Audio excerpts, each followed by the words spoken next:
Nung una, Noche Buena. Ngayon naman, galunggong.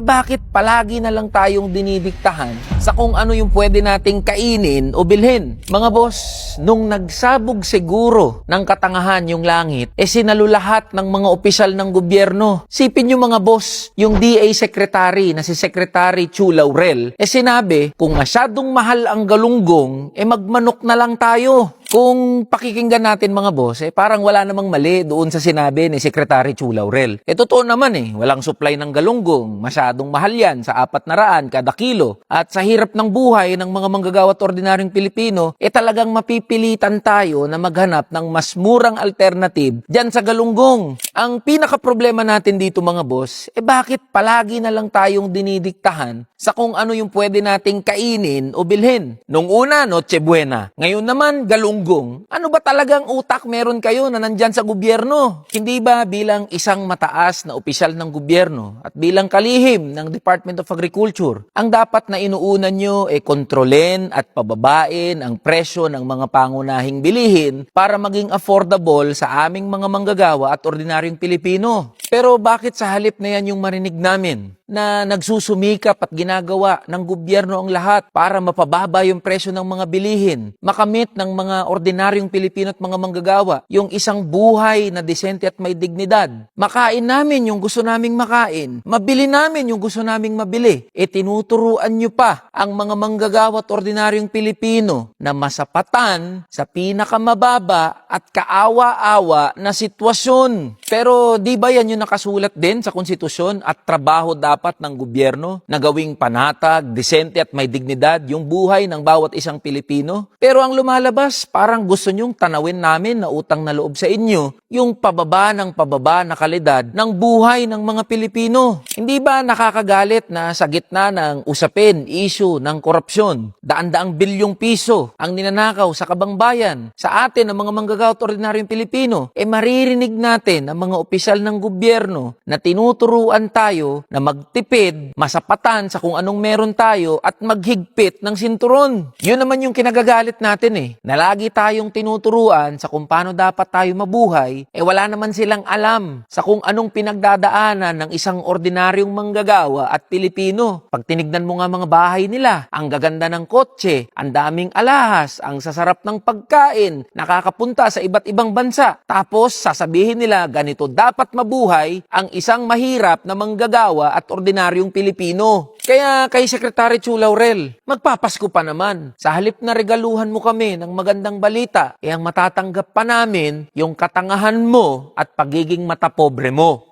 Tara na, kamanggagawa.